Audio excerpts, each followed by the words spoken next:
క్రీస్తు యేసునందు ఉంచవలసిన విశ్వాసం ద్వారా అందరం కలిసి రక్షణాత్మకమైన జ్ఞానం అనేది కలిగించు శక్తిగా పరిశుద్ధ నీవు నేర్చుకునే రూఢి అని తెలుసుకున్నవి ఎవరి వలన నేర్చుకుంటున్నావు ఆ సంగతి తెలుసుకుని వాటి ఎంత నిలకడగా తండ్రి ఈ వాక్యములు మా మధ్యలో ఆశీర్వదించి మాతో మాట్లాడమని మా ప్రభువ నిదాయ నామంలో నీ రొట్టె గురించి పంచిపెట్టమని నన్ను నీ సిలువ చాటున దాయమని మీరు కనబడమని మీకే వందనాలు చెల్లిస్తూ యేసు క్రీస్తు వారి అత్యున్నతమైన నామంలో ప్రార్థిస్తున్నాము తండ్రి. ఆమేన్. అపోస్తలుడైన పౌలు తిమోతికి ఉత్తరం రాస్తూ ఆయన ప్రాముఖ్యమైన కొన్ని సంగతులు తిమోతికి తెలియజేస్తున్నారు. ఏంటంటే అది దేవుని యందు విశ్వాసం ఉంచుతారు.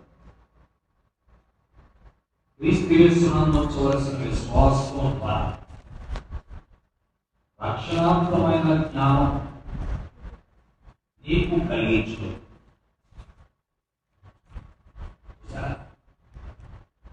క్రీస్తు యేసునందరి విశ్వాసం ద్వారా మానవునికి రక్షణాత్మకమైన జ్ఞానం కలిగించేది ఉంటుంది. మానవ జీవితానికి రక్షణాత్మకమైన జ్ఞానం కలగాలి. ఈ ప్రపంచంలో విద్యా జ్ఞానం ఉంది, సాంకేతిక జ్ఞానం ఉంది, విజ్ఞానం ఉంది. విజ్ఞానము అంటే సైన్స్, సాంకేతిక జ్ఞానం అంటే టెక్నాలజీ. అలాగే విద్య అంటే ఎడ్యుకేషన్. మూడు రకాలైన జ్ఞానాలు లోకంలో ఉన్నాయి. అయితే ఈ మూడు కూడా నీ ఆత్మను రక్షించలేదు. మానవాత్మ పాప మరణ నియమముల నుండి విడిపించబడి రాబోయే నిత్యాగ్నిగుండం నుండి తప్పించబడి మానవాత్మ రక్షించబడాలి అంటే ప్రాముఖ్యమైనది దేవుని యొక్క వాక్యం, దేవుని యొక్క వాక్యం. కాబట్టి క్రీస్తు యేసునందు ఉంచవలసిన విశ్వాసము ద్వారా రక్షణాత్మకమైన జ్ఞానం నీకు కలిగించుట శక్తి గల పరిశుద్ధ లేఖన. కాబట్టి మానవుని యొక్క ఆత్మకు రక్షణాత్మకమైన జ్ఞానాన్ని కలిగించేది దేవుని వాక్యం, బైబిల్ గ్రంథం. సైన్స్ అనగా విజ్ఞానం కలిగించలేదు, సాంకేతిక జ్ఞానం అనగా టెక్నాలజీ కలిగించలేదు, విద్య అనగా ఎడ్యుకేషన్ కలిగించలేదు. ఒకవేళ విద్య మానవునికి జ్ఞానాన్ని కలుగు చేస్తే ఈనాడు ప్రపంచంలో లంచగొండ్లు, మోసగాళ్ళు, దొంగలు, దోపిడీదారులు ఉండకూడదు. విద్య మానవునికి అది చేయలేకపోతుంది. మానవ జీవితాన్ని బాగు చేయగలిగింది విద్య. మానవ జీవితానికి దైవాంశం ప్రసాదించేది విద్య అని రామకృష్ణ పరమహంస శిష్యుడైన వివేకానంద స్వామి చెప్పారు. కానీ ఈనాడు విద్య మానవునికి సరైన జీవితాన్ని ప్రసాదించలేకపోతుంది. విద్య మానవునిలో ఉన్న పగను, కోపాన్ని, ద్వేషాన్ని పోగొట్టలేకపోతుంది. అందుకే చరిత్రలో మనం చూస్తున్నాం, గురువులే శిష్యులు మోసం చేశారు. అందుకే మనం చరిత్రలో చదువుతుంటే కౌటిల్యుడు అనేటువంటి ఒక వ్యక్తి ఈ విద్యలో బహు ప్రావీణ్యుడైనట్టుగా గురువు గారు అర్జునుడికి ప్రాముఖ్యత ఇవ్వడానికి కౌటిల్యుడి యొక్క పఠన వేలు గురుదక్షిణగా అడిగాడు. అంటే గురువులే మానవునికి సరైన జీవితాన్ని ప్రసాదించలేక, అనగా విద్య మానవునికి సరైన జ్ఞానమును బోధించలేక, అందుకే విద్య కలిగిన గురువే ఒకడి మీద ద్వేషం, మరొకడి మీద ప్రేమ కలిగిన స్థితి చరిత్రలో మనం చదువుతూ వచ్చాం. కాబట్టి ఈ ప్రాపంచిక విద్య, ఈ ప్రాపంచిక విజ్ఞానం, ఈ ప్రాపంచిక సాంకేతిక జ్ఞానం మానవ ఆత్మకు రక్షణను కలుగుచే, మానవ ఆత్మకు పాప విడుదల కలుగుచే, మానవ ఆత్మను నరకం నుండి తప్పించలే, మానవ ఆత్మను అగ్నిగుండం నుండి తప్పించలే. అది తప్పించగలిగిన శక్తి ఒక్కదానికే ఉంది. అక్కడ చెప్పాడు, ఏమన్నాడు చదవండి. నందుంచవలసిన విశ్వాసము ద్వారా రక్షణార్థమైన జ్ఞానము నీకు కలిగించు శక్తిగల పరిశుద్ధ లేఖనములను బాల్యము నుండి నీ వెలుగుతూ. మానవ లోకములో జీవిస్తున్న అన్ని కులాలు, అన్ని మతాలు, అన్ని జాతులు, అన్ని తెగలు, అన్ని వర్గాలు, అన్ని రకమైన అంతస్తులు కలిగిన వారి రక్షణాత్మకమైన జ్ఞానాన్ని కలిగించగలిగింది holy scriptures, that is Bible. అందుకే నేను బైబిల్ ఏమన్నారంటే BIBLE అన్నారు. ఒక బి అంటే బిహోల్డ్, ఐ అంటే ఈట్, రెండవ బి అంటే brings life eternal. Behold, it brings life eternal, అనగా మానవ ఆత్మకు నిత్య జీవాన్ని, నిత్య మోక్షాన్ని, నిత్యత్వాన్ని ప్రసాదించేదే పరిశుద్ధ లేఖనములు, బైబిల్ గ్రంథం.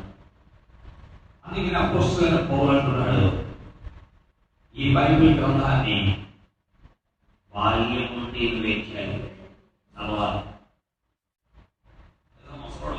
అయిపోయాక శుక్లం తీయించాక చదవడం, రెండు కడుపు శుక్లం తీయించాక బైబిల్ పట్టుకోవడం, లేకపోతే కడుపు పుష్టిమాన్యం వచ్చాక బైబిల్ చదవడం. ఇప్పుడు చదవాలి, ఆరోగ్యం ఉంది. అందుకే నేను చిన్న పిల్లలు సంతోషవశాలు పిల్లలు దూరుతున్నారు.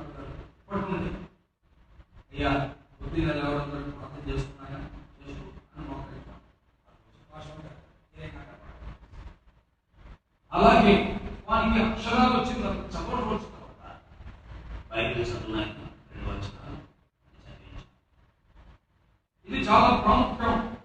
ఎందుకంటే తిమోతి దేవుని వాక్యాన్ని అలాగుననే చదివినట్లుగా మనం చూస్తున్నాం. చదవండి, ఏమంటున్నాడు? క్రీస్తు యేసును అందించవలసిన విశ్వాసము రక్షణార్థమైన జ్ఞానము నీకు కలిగించుటకు శక్తిగల పరిశుద్ధ లేఖనములను బాల్యము నుండి నీ వెరుగుదు. కాబట్టి మానవ ఆత్మకు రక్షణ కావాలి. ఏమైనా స్నేహితులారా, జంతువులకు రక్షణ అక్కర్లేదు. ఎందుకని జంతువులకు ఆత్మ లేదు, మానవుడైన నీకు ఆత్మ ఉన్నది. అందుకే నీవు ఈ లోకాన్ని విడిచిపెట్టాక కూడా బతుకుతావు, ఈ లోకాన్ని విడిచిపెట్టిన తర్వాత కూడా జీవిస్తావు, అనుమానమే లేదు. ఇది దేవుని వాక్యం. ఈ లోకాన్ని విడిచిపెట్టడం అంటే కేవలం నీ దేహాన్ని విడిచిపెట్టడమే. ఆ దేహాన్ని మట్టికి మందుగా పూడుస్తా, కాలుస్తా, కప్పెడతా. అయితే నీలో ఉన్న ఆత్మకు మరణం లేదు, అది 20 కాలం జీవించే ఉంటుంది. ఈ ఆత్మ దేవుడి దగ్గరికి వెళ్ళిపోతుంది. మానైన వెంకటి వల్లే మళ్ళా భూమికి చేరును, ఆత్మత్వం దయచేసిన దేవుని అందరు పడుతుంది. కాబట్టి ఈ ఆత్మ దేవుని సముఖంలో తీర్పు దినాన నిలబడాలి. అందుకొరకు ఈ ఆత్మకు తీర్పు దినాన దేవుని సన్నిధిలో నిలబడినప్పుడు దేవుని ద్వారా ప్రశంస అందుకోవాలి అంటే ఈ లోకంలో ఉండగానే ఈ ఆత్మ రక్షించబడాలి. చేయబడాలి, రక్షించబడాలి. దేని నుండి రక్షించబడాలి? పాపము నుండి. ఎక్కడి నుంచి వచ్చింది ఇది? పాపం మనకుందా? అయ్యా మనం చాలా బతుకోవాలి కదా. ఉదయాన్నే చన్నీటి స్నానం చేస్తున్నాం, అంగోస్త్రాలు పడుతున్నాం, ఉదయాన్నే లేచి తెల్లవారుజాము ఆరాధన చేస్తున్నాం, పైన మైకులు గడుపుతున్నాం, వాక్యం చెప్తున్నాం. మనలో పాపం ఉందా? ఉంది. మానవునిలో పాపం ఉన్నది. నాలో పాపం లేదు అని మనం అంటే మనం అబద్ధికులం. నేను పాపం చేయలేదు అని అంటే నువ్వు మోసగాడు, దేవుణ్ణి అబద్ధికుడిగా చేస్తున్నావు. కాబట్టి మానవ జీవితం పాపంలో ఉంది. అందుకే భక్తుడన్నా, అయ్యో నేను పాపములో పుట్టినవాడు, పాపములోనే నా తల్లి నన్ను గర్భమున ధరించింది అన్నాడు.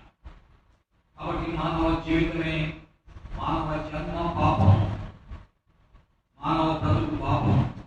వారు పండితులైనా, పురోహితులైనా, బాధులైనా, శాస్త్రులైనా, జ్ఞానులైనా, విద్యావంతులైనా, ధనికులైనా, లేక ఈ దేశాన్ని కొనేసేటువంటి ఐశ్వర్యవంతులైన పాపులే.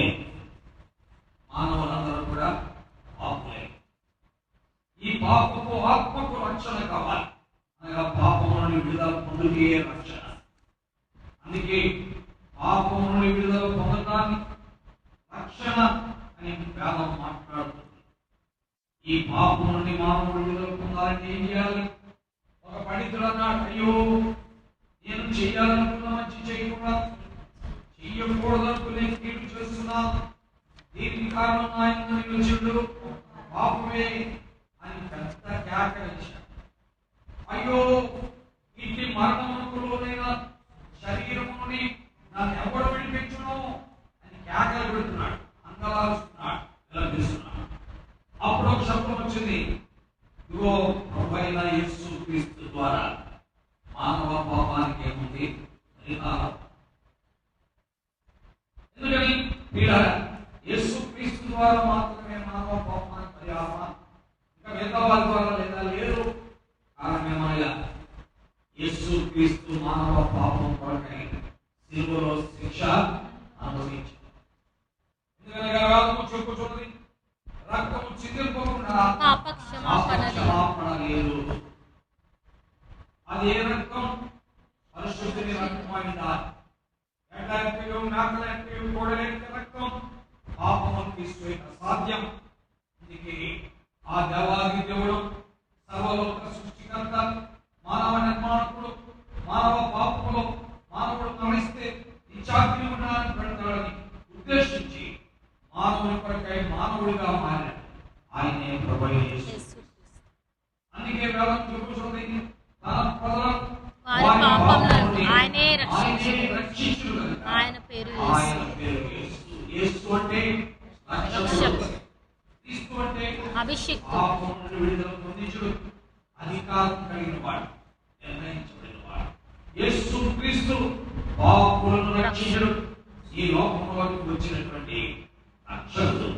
ఆ ప్రభువైన యేసు క్రీస్తు నందు ఎవరు విశ్వసిస్తారో వారికి రక్షణ. ఈ రక్షణాత్మకమైన జ్ఞానం నీకు కలగాలి అంటే దేవుని యొక్క పరిశుద్ధ లేఖనముల యొక్క ఎందుకని లేఖనములే మానవునికి రక్షణాత్మకమైన జ్ఞానాన్ని ఇచ్చేవి. ఆ లేఖనాలు దేవుడైనటువంటివిగా ఉన్నాయి. అందుకే ఆది అందు వాక్యములను, వాక్యము దేవుని యందు, వాక్యము దేవుడై ఉంటాయి. ఆ లేఖనాలు శరీరాన్ని దాల్చి లోకంలోకి వచ్చాయి. ఆయనే ప్రభువైన యేసు. కాబట్టి పిల్లలు, నీకు రక్షణాత్మకమైన జ్ఞానాన్ని ఇచ్చేది పరిశుద్ధ లేఖనాలైన యేసు క్రీస్తే. ఎవరెవరు ఎక్కడికైనా వెళ్ళి చూడు, ఏ చోట్లోకైనా వెళ్ళి చూడు, నీవు పాపమును కూర్చోగలవే కానీ పాపము అందుకనే పాపమును చేయనే చితిని ఓ పాపమును చేర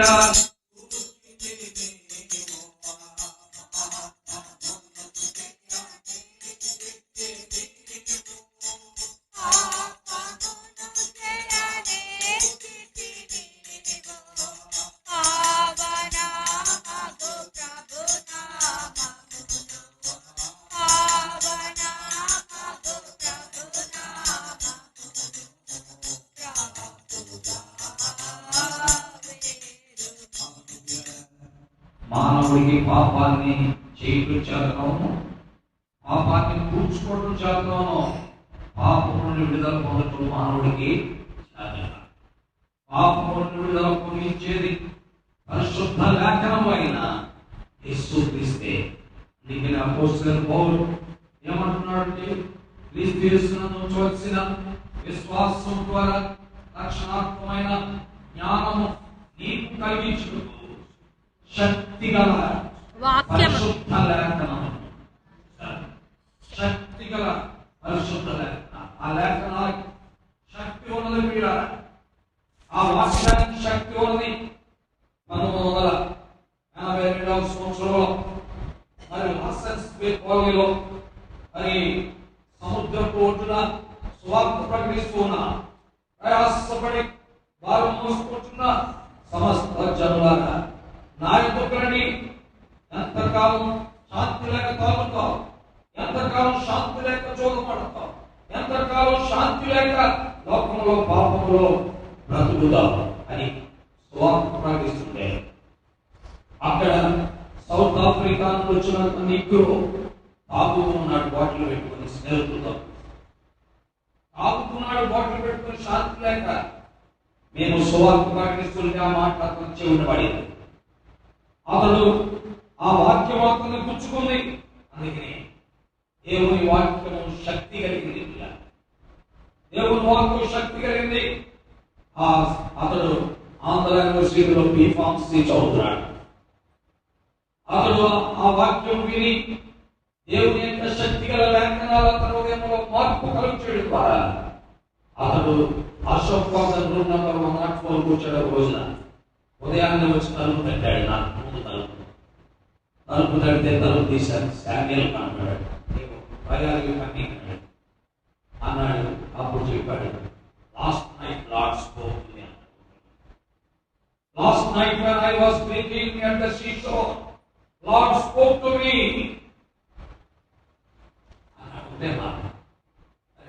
What shall I do for you? More about Jesus Christ. యేసు క్రీస్తు గురించి అప్పుడు నేను చదువుకోవడానికి నీకు బాగా తెలియచేయాలంటే పెద్దవాళ్ళని తీసుకున్నా రా అని చెప్పి అతని బండి మీదే నేను వెనకాల కూర్చున్న అతన్ని సహోదరుడు మరి అన్నాను. ఆయన వాక్యం బోధించి మనస్ఫూర్తిగా రక్షించబడ్డాడు. మాతో పాటు స్వార్థ ఇలా అది శక్తి గల పరిశుద్ధ లేఖనం. మానవ హృదయాన్ని మార్చివేస్తుంది, మానవ పాపాన్ని బయటపెడుతుంది, మానవ పాపాన్ని ఒప్పింపజేస్తుంది. మానవుని యొక్క దురలవాటు నుండి, దుష్ట సాంగత్యం నుండి, భయంకరమైన దుర్గతి నుండి, భయంకరమైన దుర్వాసన నుండి, భయంకరమైన దుష్ట శక్తుల ప్రభావం నుండి విడిపించేదే దేవుని యొక్క వాక్కు. ఇలా అతనిలో వాక్కు పనిచేసిన తర్వాత నా మట్టికి నేను ఆశ్చర్యపోయాను. ఇది ఒక సాక్ష్యం. నేను చదువుకునే దినాల్లో శామ్యూయల్ మా రూమ్కి వచ్చిన సాక్ష్యం చెప్తున్నాను. అదే సమయంలో మరొక సాక్ష్యం మీకు చెప్తా. అతని పేరు జగదీష్. అతను రాష్ట్రీయ స్వయం సేవక్ అనేటువంటి RSS సెక్రటరీగా మెడికల్ కాలేజీ కింగ్ జార్జ్ హాస్పిటల్లో పనిచేస్తాడు. ఒక మెడికల్ విద్యార్థి అతను ఒక దినమున బలవంతంగా శనివారం జరిగే యూత్ మీటింగ్ తీసుకొచ్చి ఒకసారి వచ్చి వాక్యం వచ్చు కదా అన్న. అతను RSS సెక్రటరీ అనగా మెడికల్ కాలేజీలో విద్యార్థుల మధ్య ఈ RSS అంటే అమాంగ్ స్టూడెంట్స్ సెక్రటరీ పిల్లల అతను వచ్చాడు, కూర్చున్నాడు. కూర్చుంటే ఆ రోజు బ్రదర్ దాస్ అనేటువంటి ఆయన వాక్యం బోధిస్తుంది. ఈజ్ ఎ పవర్ఫుల్ స్పీకర్, చాలా స్ట్రాంగ్ స్పీకర్. బ్రదర్ దాస్ వాక్యం చెప్తున్నాడు. వాక్యం చెప్తూ ఉంటుంటే అతని వాక్కుకు అతను హృదయం కనిపిస్తుంది. కాబట్టి దేవుని యొక్క వాక్యం ఇలా మానవునికి రక్షణాత్మకమైన జ్ఞానమును కలిగించు శక్తి కలిగినటువంటి పరిశుద్ధ లేఖనం. ఇలా వాక్యము దాన్ని అండర్ ఎస్టిమేట్ చేయబడ్డారు. అది సజీవమై బలము కలదై 2 అంచులు కలిగినటువంటి ఖడ్గము కంటే వాడి కేడను మూలుగును ప్రాణాత్మ దేహములను విభజించి మానవుని యొక్క జీవితాన్ని పరిశోధించి పాపాన్ని బయటపెట్టి మానవుని ఉపయోగించి ఈనాడు మన బిడ్డలు ఇంకా మారు మనసు పొందట్లేదు, రక్షణ పట్టలేదు. ప్రభు హృదయం ఉండలేదంటే వాక్యం వారి జీవితంలో పరిచయం.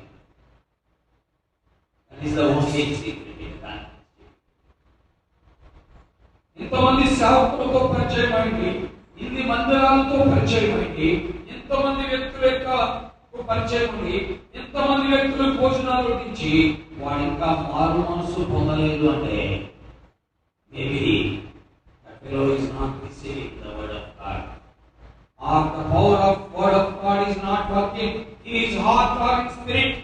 అతని యొక్క ఆత్మలో, అతని హృదయంలో దేవుని వాక్యం ఏం చేయలేదని పని చేరొచ్చిన బిడ్డలు దేవుని వాక్కు పనిచేసే విధానం జగదీష్ యేసు ప్రభు నమ్ముకొని ఆ యొక్క వైజాగ్ డిస్ట్రిక్ట్ లో విజయనగరం జిల్లా కోట అనేటువంటి స్థలంలో సాక్షిగా బయట వృత్తిలో బ్రతికి ఎంతో మంది ఆత్మను రక్షించినాడు.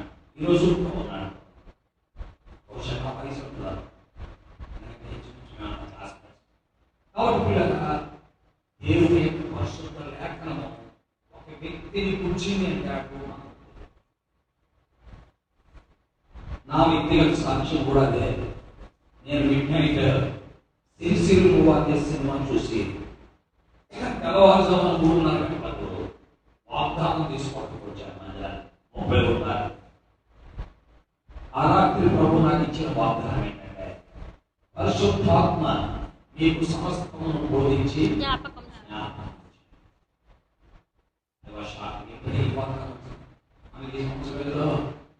భాగ్యలక్ష్మి లాంటిలాగా 2 లక్షలు 3 లక్షలు తగ్గుతున్నటువంటి ఇట్లాంటి చెట్టు అని అనుకున్నాను. నిజంగా నేను వాగ్దానం అంటే ఆ రోజుల్లో నేను గ్రహించింది ఏంటంటే ఏదో డబ్బో లేకపోతే ఏదో ఒక ఆదాయమో లేకపోతే ఒక బ్లెస్సింగో ఏదో ఒక ఆశీర్వాదమో ఇస్తాడని అనుకున్నాను. పరలోక ఆశీర్వాదం నాకు ఇస్తున్నాడని నాకు తెలియలేదు. ఈ ప్రపంచంలో ఎవడు ఇవ్వలేని ఆశీర్వాదం, రక్షణాత్మకమైన జ్ఞానం తన పరిశుద్ధాత్మ ద్వారా బోధిస్తాడని నాకు తెలియలేదు.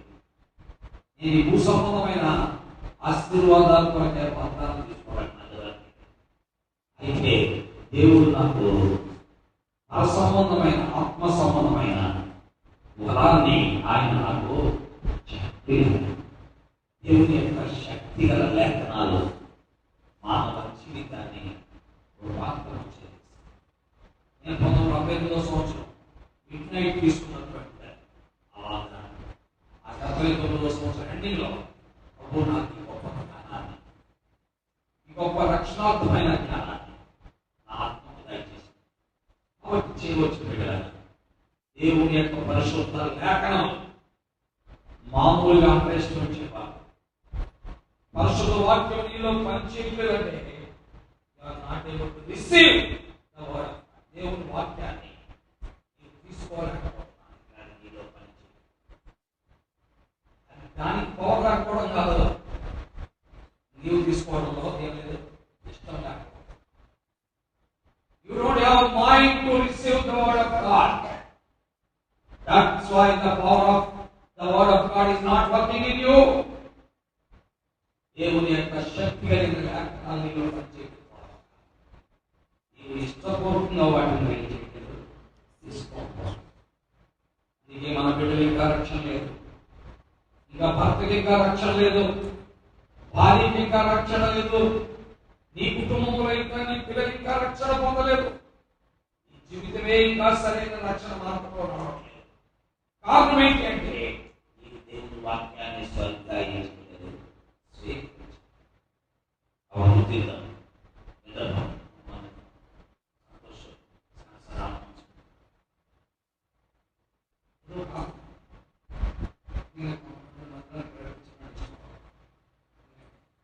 వారు ఆత్మ అది మరొక పాట. ఇక మనం అక్కడి నుంచి అంతమందిని పోగొట్టాం. ఆ పిల్లలు కూడా ఉంది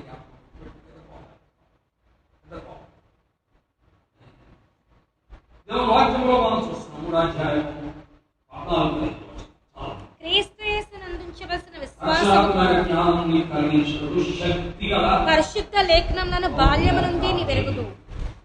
Word of God is so powerful. ఇది సామాన్యమైనది కాదు. దీని గురించి అపోస్తలుడైన పౌలు పేతురు మాట్లాడుతూ ఉన్నారు. ఇక్కడ అపోస్తలుడైన పౌలు అన్నాడు శక్తిగల పరిశుద్ధ లేఖనాలు. మరొక చోట ఎబ్రీ 4:12 అన్నాడు సజీవమై బలముగలదై రెండంచులుగల వాడి విభజించినంత మట్టుకు దూరుచు హృదయం యొక్క తలంపులను ఆలోచనలు శోధించుచున్నది. అంతేకాదు దేవుని వాక్యంలో మనం చూస్తున్నాం. యాకోబు 1:23లో మనం గమనిస్తున్నాం. ఏమంటుంది చదవండి. యాకోబు 1:23.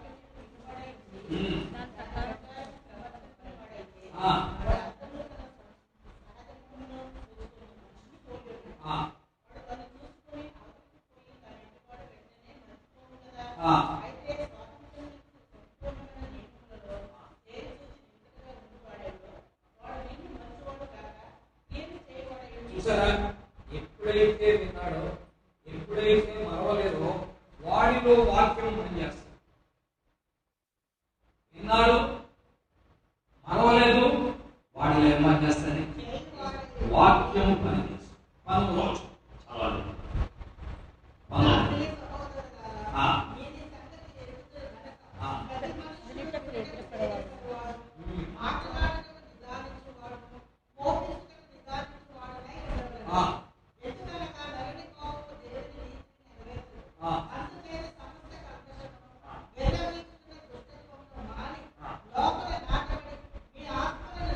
శక్తిగల వాక్యము శక్తిగల వాక్యము శక్తిగల వాక్యం. Receive the word of God with full of meekness. మీ ఆత్మలను రక్షించుటకు శక్తిగల వాక్యమును సాత్వికముతో అంగీకరించు. ఏ రకంగా అంగీకరించకూడదు? అహంకారం అంగీకరించు. అంతమ్మా తెలుసు అన్నట్టుగా అన్నట్టుగా అంగీకరించకూడదు. అలా అంగీకరించాలి. సాత్వికముతో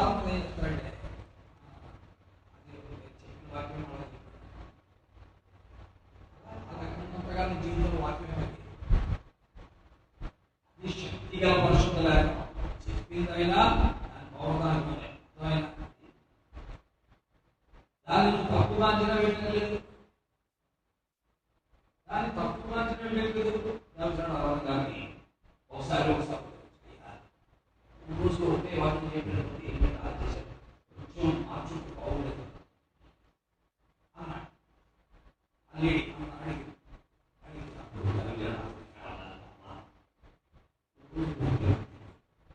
దీనిలో ఏదైనా స్వీకరించాలి. ఎప్పుడు బాగున్నాం రోజు ఒకటి చెప్పుకోవచ్చు, లేకపోతే 4 రోజులు ఒకటి చెప్పుకోవచ్చు. నీవు దాన్ని సాత్వికంతో స్వీకరించావా లేదా? స్పష్టంగా ఉంది. దేని కొరకు సాత్వికంతో స్వీకరించాలి? Why do we receive the word of God with meekness? ఎందుకు సాత్వికంతో స్వీకరించాలి? ఈ ఆత్మలో రక్షించబడాలి. ఈ ఆత్మలో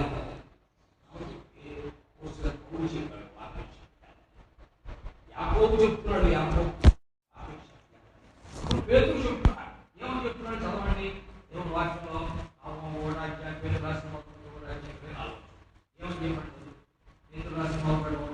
సర్వ శరీరులు గడ్డిని పోలినవారు, వారి అందమంతే గడ్డి పువ్వు వలె ఉన్నది.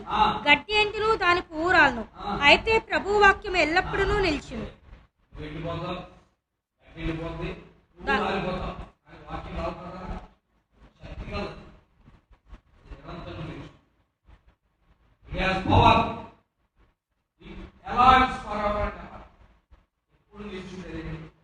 వాక్యం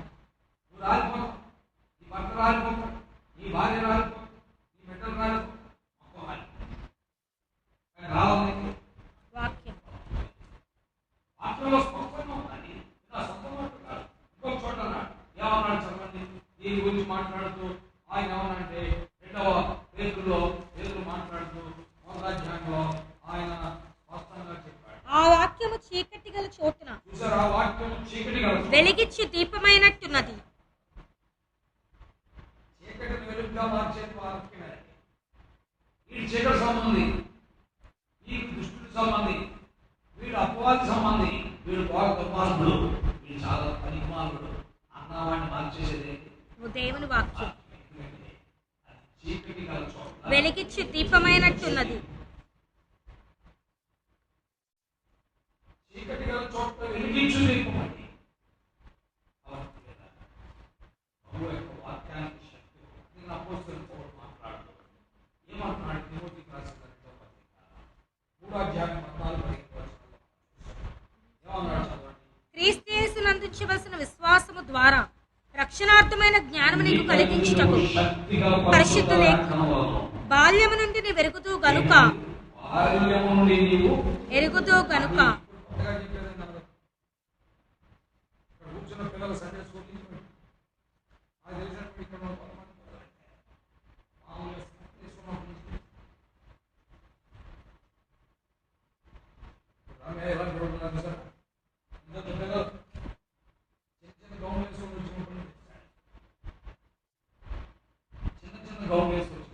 దివ్య దీప్తి గడపు ఇప్పటి నుంచి వింటున్నాం వాక్యం.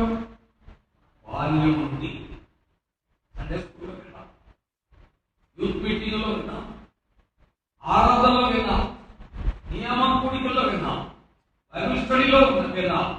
ఈవీఎస్లో ఆయన రకమైన సామాజిక కూడికల్లో ఇదే మనిషి రూపాంతరం. ఈసారి విన్నా మనిషి రూపాంతరం ఉదాహరణకి ఈ చక్కగా మా మాట్లాడుకున్నాం. మొట్టమొదట 5 వాడు, తర్వాత సలఫక్సల్ వాడు, ఆ తర్వాత దీని వాడు, ఆ తర్వాత మహాశక్తిని వచ్చి ఇది వాడు.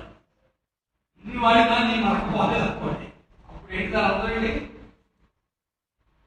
అర్థం ఏంటి? ఆ మరకను అంటే ఆ సోపును మరక ఏంటి? రిసీవ్. సోపును కనుక మరక రిసీవ్ చేసుకున్నాం వీళ్ళు వైప్ అవుట్ అన్నారు, వెంటనే తుడిచివేయబడు. అలాగే ఆ హృదయంలో ఉన్నటువంటి అక్రమాలు పోవట్లేదు, పాపాలు పోవట్లేదు, బద్ధకం పోవట్లేదు, సోమతనం పోవట్లేదు, నిద్రమోపు పోవట్లేదు, అలక్ష్యత పోవట్లేదు, నిర్లక్ష్యభావం పోవట్లేదు. అసలు లెక్కలేనట్టుగా జీవిస్తున్నాం. పాపం అంటే భయం లేనట్టుగా జీవిస్తున్నాం. అంటే దేవుని వాక్యానికి మాకు తెలియలేదు. ఇలా 2వ తిమోతి 3:14 దేవుడు చెప్తున్నాడు, బాల్యం నుండి నీవు ఎరుగుదు కనుక నీవు నేర్చుకొని నువ్వు నేర్చుకున్నది what you have learned and what you have received. ఇవేదైతే నేర్చుకున్నావో, రూఢి అని ఏదైతే రూఢి తెలుసుకున్నావో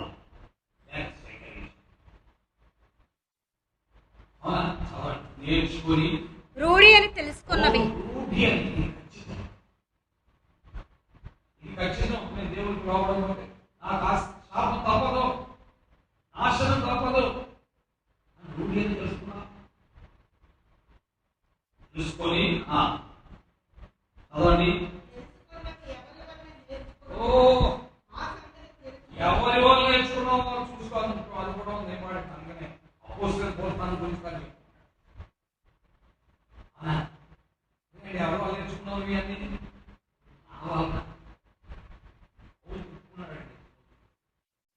ఎవరి వలన నువ్వు నేర్చుకుని ఉన్నావో.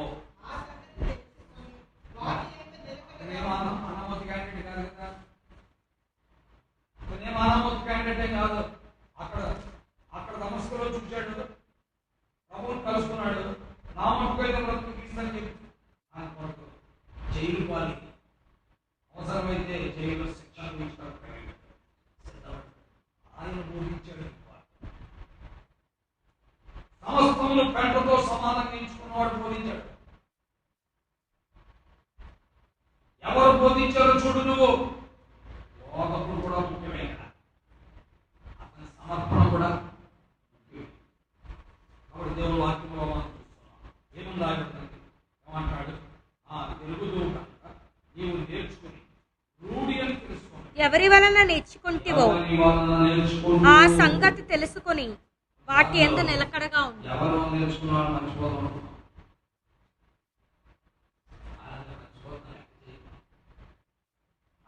నేర్చుకుని మర్చిపోతే బాగుంటుందా? ఇప్పుడు నాకు టీచర్ గారు బాగుంటుంది, టీచర్ నాకు బాగుంటుంది. టీచర్ ఎవరంటే విజయమ్మ. ఆమె నాకు స్కూల్లో ఏబిసిడీలు విజయమ్మ. ఇంకో టీచర్ ఎవరు తెలుసండి? మా అమ్మగారు నాకు ఆల్ఫాబెట్స్ ఓవెల్స్ అంటే ఏంటి, కాన్సనెంట్స్ అంటే ఒక వర్డ్ స్పెల్ ఎట్లా చేయాలి. టీచర్ మర్చిపోగలమా? ఈ రోజున ఒక స్పెల్లింగ్ మనం చదువుతున్నాం అంటే విషయం ఇప్పటికీ మనకు మర్చిపోలేదు.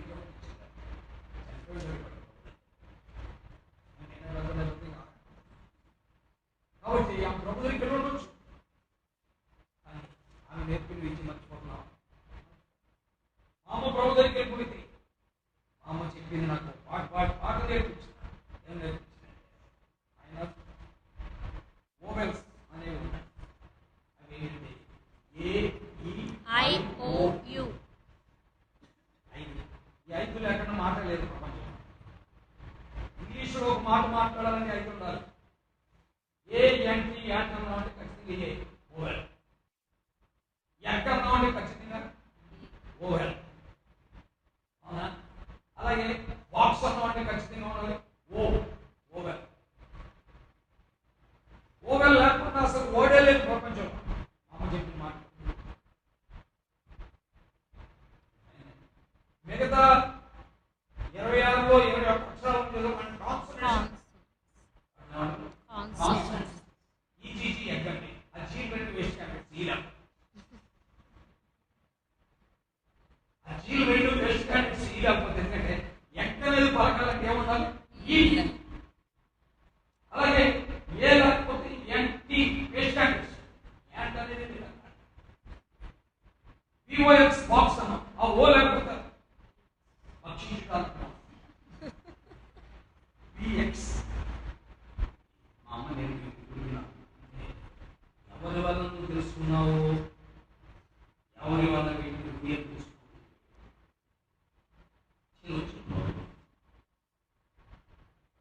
ఎవరైనా యేసుక్రీస్తు వారు ఒక వ్యక్తికి నడక నేర్పించి ఎవరిని బైబిల్లో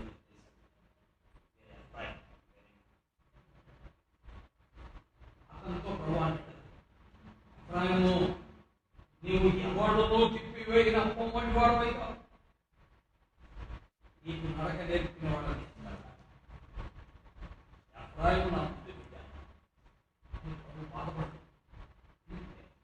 వాడు దౌర్భాగ్యుడిగా, దిక్మాలుడుగా, దరిద్రుడిగా, దిగంబరుడిగా, కూతురుడిగా అప్పుడు రాజ్యాంగంలో ఎంతవచ్చులో మనం చూస్తున్నాం. పోషకులు ఏమన్నాడు ఎఫ్రాయిం తోటి? దేవుని వాక్యంలో మనం చూస్తాం.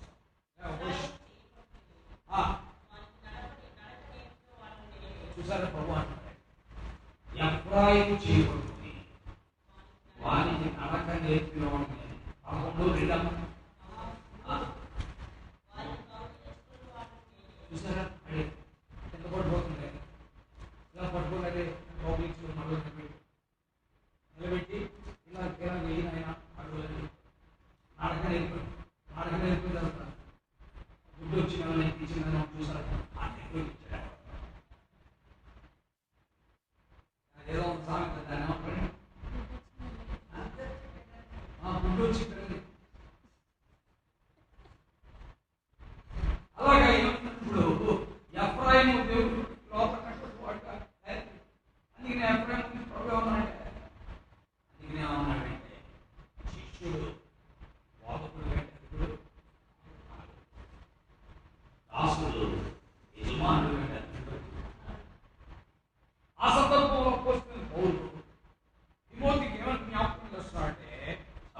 జ్ఞాపకం చేస్తున్నాడు.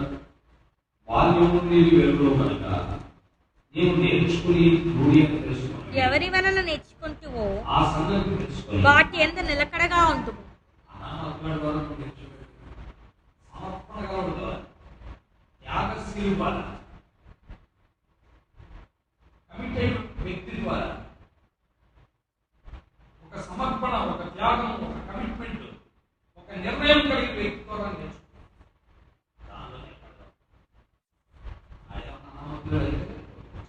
నువ్వు చంచలంగా ఉన్నావు,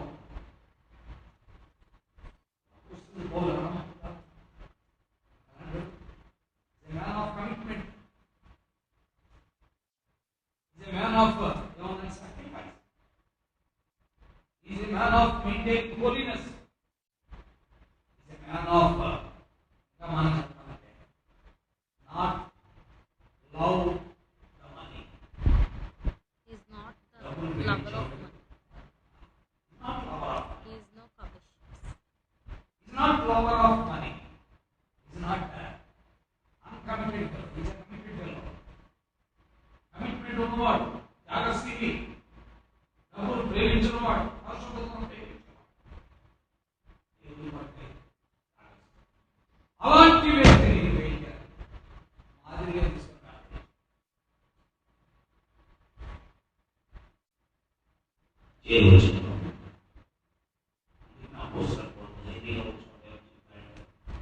నేను క్రీస్తుని పోలి నడుచుకుంటాను.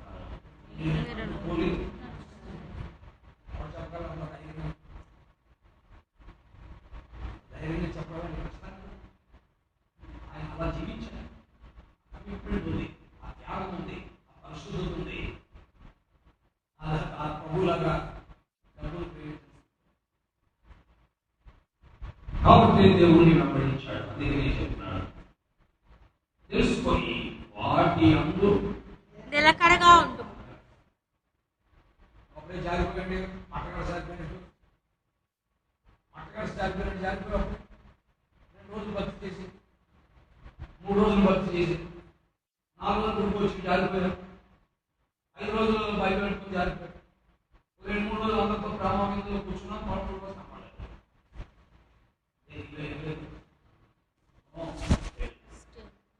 ఎలా కడాలి? No stability.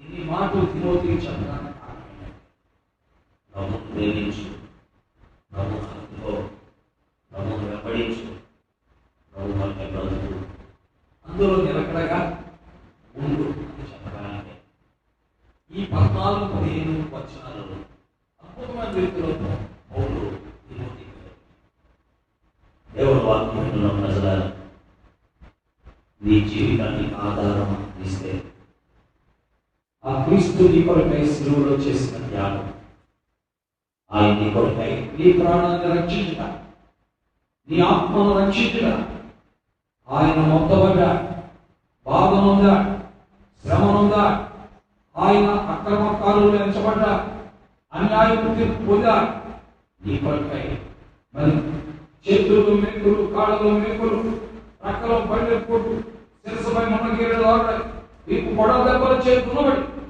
ఆయన శిలువలో నీ కొరకై రక్తాన్ని చెందించి ఆ ప్రియ ప్రభువు కాదనుకుని, ఆయన మార్గములు కాదనుకుని,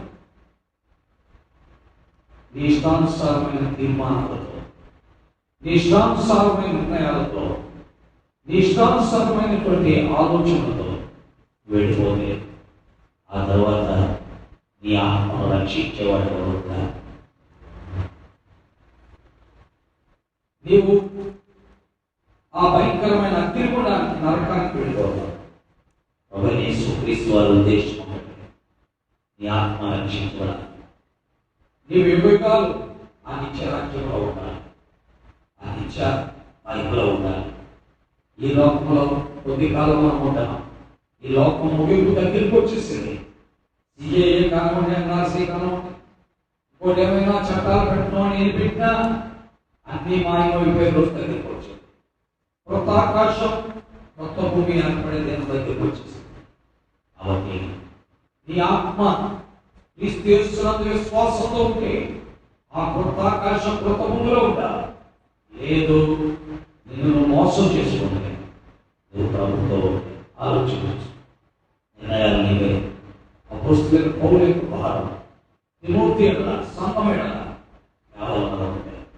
అందుకే ఆయన తిమోతితో అంటున్నాడు, వాటి అందు నిలకడగా ఉండు, వాటి అందు నిలకడగా ఉండు, వాటిని వెంబడించు, వాటి కొరకై బ్రతుకు, వాటి కొరకై ఈ లోకంలో దేన్నైనా సరే పెంటతో సమానంగా ఇచ్చుకో. దేన్నైనా సరే ఆ ప్రభు యొక్క మార్గం కొరకై పెంటతో సమానంగా ఇచ్చుకో అని చెప్పు. కాబట్టి ఈ రోజున ఈ జీవితంలో ఈ ఆత్మ రక్షణ కొరకై ఈ సమాజాన్ని, ఈ మతాలను, ఈ కులాలను, ఈ జాతులను, ఈ వర్గాలను, ఈ సంస్కృతులను, ఈ సాంప్రదాయాలను పెద్దతో సమానంగా ఎంచుకొని ఆ క్రీస్తు ప్రభువును నమ్ముకోగలిగితే నీ ఆత్మ రక్షించబడదు.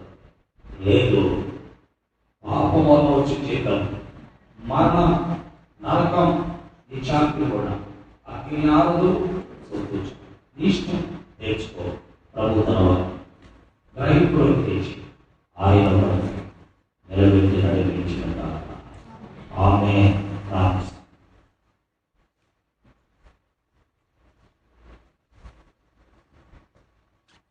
చిన్న ప్రార్థన. మనము ఉన్న చోటున ఉన్న పాటు ఎవరైనా ఏ పరిస్థితి కలిగిన వారు నీ ఆత్మ రక్షించబడాలి,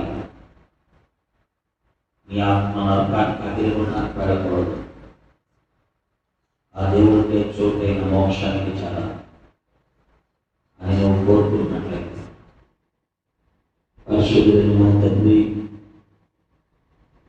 ప్రేమైనటువంటి మా దేవాన్ని వందనాలు. నీ దాసుగా పోస్తున్నటువంటి పౌలు తిమోతికి ఉత్తరం రాస్తూ క్రీస్తు నమ్మవలసిన విశ్వాసము ద్వారా రక్షణాత్మకమైన జ్ఞానం నీకు కలిగినట్లు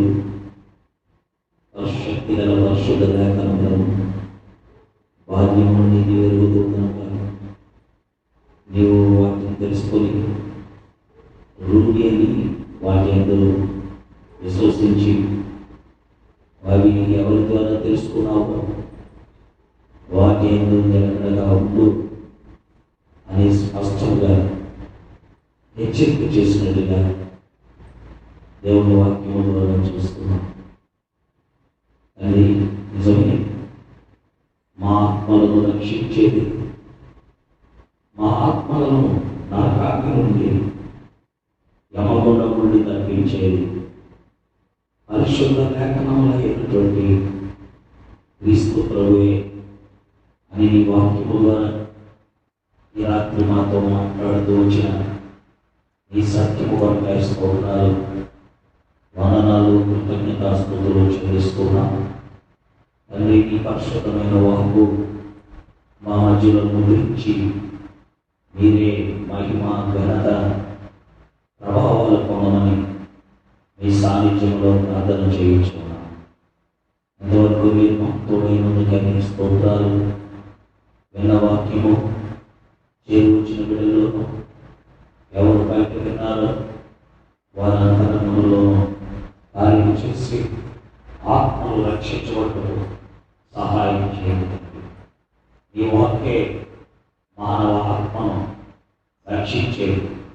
ఈ వాక్యే మానవ ఆత్మను మోక్షానికి పాత్రగా చేస్తుంది. కాబట్టి ఈ శక్తి కలిగిన వాక్కు మానవ జీవితాన్ని బాగు చేయడం మీరే కార్యం చేయండి. అది నిష్ప్రయోజనంగా నేర్పుతున్నారు. ఈ రాత్రి కొన్ని ఆత్మలు రక్షించబడదు, కొన్ని ఆత్మలు వివేచించగలిగినట్లు, కొన్ని ఆత్మలకి వైపు తిరుగునట్లు సహాయం చేయమని ప్రార్థిస్తూ గొర్రెగూడెంలో ఉన్న ప్రియులు కొనసాగిపోతున్నారు. పేరు పేరు ఒకసారి మీరు దీవించి దర్శించండి. ఎంతోమంది వీళ్ళు ఈ ప్రాంతంలో ఉన్నారు. వారిని మీరు కలిగినట్లుగానే ఈ ఆలయాన్ని ఇక్కడ ఏర్పాటు చేశాం.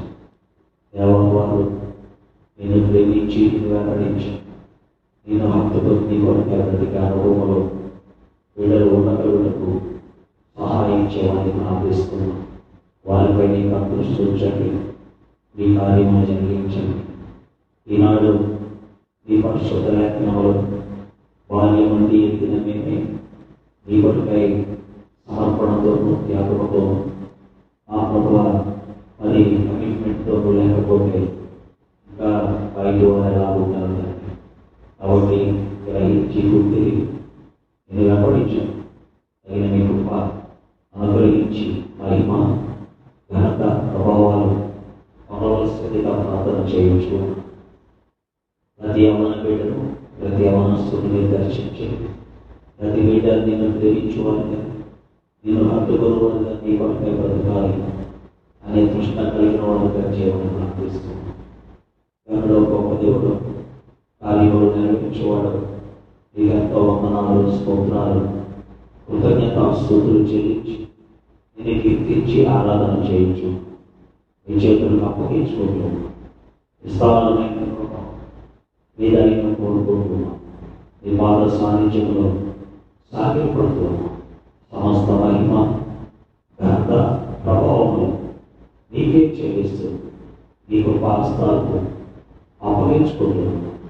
దూరం నుండి దగ్గర నుండి వినవారందరినీ కూడా దర్శించండి. వాణిలో వచ్చిన బిడ్డలందరూ కూడా వికొన్న పేరు పేరు వస్తుంది. ప్రతి ఒక్కరిని మీరు దీవించి దర్శించి వారిలో మీ కార్యాలు జరిగించి వారిని ఆత్మీయులుగా చేయండి. వారి ఆత్మల రక్షణలో వారిని నిన్ను వెంబడించడంలో ప్రభావం కోరుకోవడం ఎలా మరి యవ్వన కాలంలో మాకు ఈ వాక్యం దొరకలేదు, మధ్య వయస్సులో దొరకలేదు, ఈ వృద్ధాప్యంలో ఈ వాక్యం దొరికింది అని కృతజ్ఞత బుద్ధితో దాన్ని కన్యతో మొదలుకొని 7 పెన్నులతో కాపులు చేసి మరి 86 సంవత్సరాలు దేవాలయం విడవక రాత్రి పగలు ఉపవాసంతో ప్రార్థనతో అనావలి ఈ బిడ్డలు ఉండగలతో సహాయించి దేవామాతకు ఈ కార్యాన్ని జరిగించి మీరే మహిమకు మీ చేతులకు సమర్పించుకుంటూ విస్తారమైన మీ కృపను మీ దైవం కోరుకోవచ్చు. ఈ పాపం వద్ద సాగిన ఈ వెళ్ళని వారిని అందరినీ మీ చేతులు మాట్లాడిస్తారు. ఈ పరిసర ప్రాంతాల్లో ఉన్న ఆత్మలు మీరు రక్షించుకొని ఈ కార్యం జరిగించి మహిమ ఈ వాక్కును నంది మంచిగా ప్రవేశిస్తారు. ఉత్తమమైన ఫలితాలు అందిస్తారు. యేసు క్రీస్తు అని అత్యద్భుతమైన ఘనమైన శ్రేష్టమైన నామమున సహోదరులకు రాజులకు ఆరోగ్యం దయచేయండి. అలాగే స్వచ్ఛరాజను స్వస్థపరిచారు, సంపూర్ణ స్వస్థత దయచేయండి. ప్రార్థనలను జ్ఞాపకం చేసుకుని అలాగే తండ్రి మహేశ్వరి వైదిక దృష్టించండి. క్షేమాన్ని స్వస్థత కలిగించేయండి.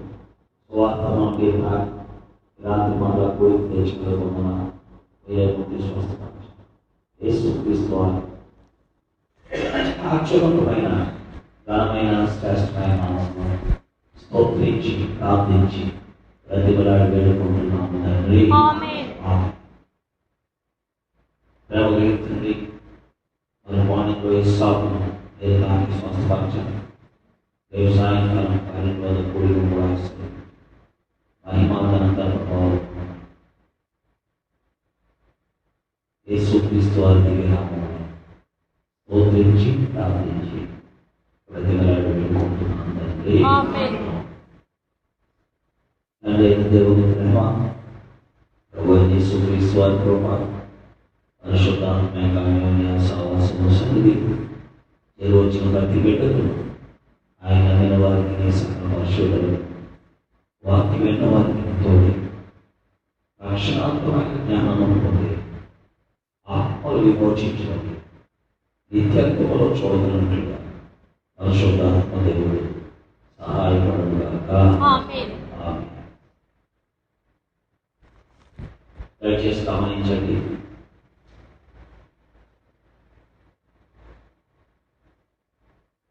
వచ్చే వారం నుండి